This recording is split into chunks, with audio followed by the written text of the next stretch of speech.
Question 1, what is SIP?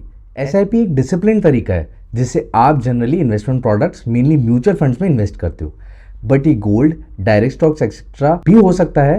फायदा SIP का ये है कि आपको बस एक बार सेट कर देना है और हर महीने आपके अकाउंट से पैसे डायरेक्टली कट होकर इन्वेस्ट हो जाएंगे आपके चॉइस ऑफ फंड स्कीम में। Question second, is SIP and mutual fund the same thing? SIP तरीका है जिससे आप आपके पैसे अकाउंट से डायरेक्टली कट कर कर इन्वेस्ट करते हो। म्यूचुअल फंड्स एक कंपनी है जो स्कीम्स निकालती है जिसमें आप अपना एसआईपी करते हैं। एसआईपी आप गोल्ड में भी कर सकते हैं, डायरेक्ट स्टॉक्स में भी कर सकते हैं, etcetera. Question 3, what is the minimum investment amount for SIP? It depends on the mutual fund company and उनके स्पेसिफिक स्कीम्स पर। सो आप जब भी एक्चुअल प्रोसेस स्टार्ट कर रहे होंगे एसआईपी स्टार्ट करने का, तो दो टाइप का मिनिमम इन्वेस्टमेंट अमाउंट आपको करना पड़ेगा बिफोर आपका एसआईपी स्टार्ट हो। फर्स्ट है मिनिमम इनिशियल इन्वेस्टमेंट अमाउंट।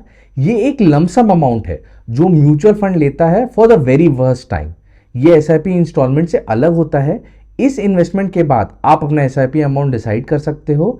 ये अमाउंट हर म्यूचुअल फंड और उनके स्कीम का डिफरेंट होता है। For example SBI blue chip fund का ये अमाउंट है 5,000, वेरेस पीपीएफएस फ्लेक्सी कैप स्कीम का अमाउंट है 1,000। क्वेश्चन 4, इज एसआईपी सेफ और नॉट? इन्वेस्टिंग में रिस्क दो चीजों से आता है, कहाँ इन्वेस्ट कर रहे हो एंड कितने समय के लिए इन्वेस्ट कर रहे हो। एसआईपी जनरली कंपनी में ही इन्वेस्ट कर रहे होते हैं, इसीलिए मार्केट गिरने का रिस्क हमेशा रहता है। लेकिन ये डायरेक्ट इन्वेस्टिंग से कम रिस्की इसलिए है क्योंकि आपको ये डिसिप्लिन रखता है एंड आप ज़्यादा समय के लिए इन्वेस्टेड रहते हो। आप खुद ही देख सकते हो मेजर फंड्स जैसे Parag Parikh flexi cap fund, HDFC flexi cap fund, ICICI Prudential blue chip fund etcetera, सभी लॉन्ग टर्म में 5 साल या 10 साल टाइम पीरियड में 17-18% या अबव रिटर्न्स दे रहे हैं। सो प्रेडिक्टेबिलिटी बहुत ज़्यादा हाई है। Question number 5, can SIP be stopped? Yes, आप एसआईपी को परमानेंटली स्टॉप कर सकते हो या फिर कुछ महीनों के लिए पॉज भी कर सकते हो। ये डिपेंड करता है कि आप किस ऐप से एसआईपी कर रहे हो। आप म्यूचुअल फंड को डायरेक्टली कॉन्टैक्ट करके भी एसआईपी को पॉज या स्टॉप कर सकते हो, बट आई बिलीव एसआईपी को जनरली स्टॉप नहीं करना चाहिए अगर आपके पास कैश फ्लो का प्रॉब्लम नहीं है तो। मार्केट के गिरने या चढ़ने से तो बिल्कुल भी एसआईपी स्टॉप नहीं करनी चाहिए। Question 5, can SIP save tax? Yes, ELSS और equity linked saving scheme tax saving mutual funds है। इनमें इन्वेस्ट करने से आप इक्विटी म्यूचुअल फंड्स में ही इन्वेस्ट कर रहे होंगे एंड टैक्स रिडक्शन क्लेम कर पाएंगे under section 80C of income tax rule. आप कितना सेव करोगे ये तो डिपेंड करेगा आपका क्या टैक्स ब्रैकेट है depending upon your income. Maximum tax save जो हो सकता है इस 80C रूल के अंदर इस 46,800 अगर आप हाईएस्ट टैक्स ब्रैकेट में आते हैं। Question 6, can SIP amount be reduced और increased? Yes, but this is a very difficult procedure, so let's assume no. But अगर आपको एसआईपी अमाउंट इंक्रीज ही करना है तो इसका इजी तरीका है, एक नया एसआईपी स्टार्ट कर दीजिए with the increased amount. For example अभी आप 5,000 की एसआईपी कर रहे हो और 10,000 की करना चाहते हो, तो 5,000 वाला आप चलने दीजिए और 5,000 का एक नया एसआईपी स्टार्ट कर दीजिए। Question 7, does SIP have a lock in period? Lock in period basically वो टाइम पीरियड होता है जिसमें आप जो भी एसआईपी अमाउंट इन्वेस्ट किए हो अपने म्यूचुअल फंड स्कीम्स में उसको आप बेच नहीं सकते। नॉर्मली एसआईपी का कोई लॉक इन पीरियड नहीं होता है। एसआईपीज अगर नॉर्मल स्कीम जैसे large cap funds, flexi cap funds में इन्वेस्ट हो रहे हैं तो उसका कोई लॉक इन पीरियड नहीं होता है।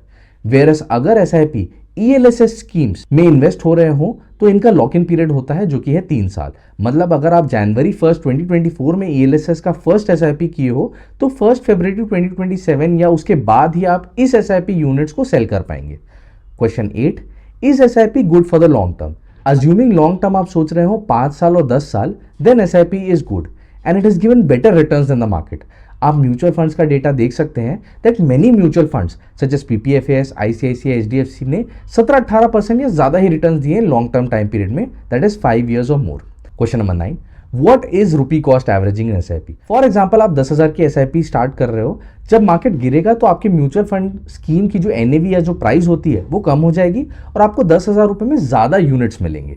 वहीं दूसरी ओर अगर मार्केट्स बढ़ गया तो आपका म्यूचुअल फंड का जो प्राइस है या एनएवी है वो बढ़ जाएगा और 10,000 में आपको कम यूनिट्स मिलेंगे। इसे हम कहते हैं रुपी कॉस्ट एवरेजिंग।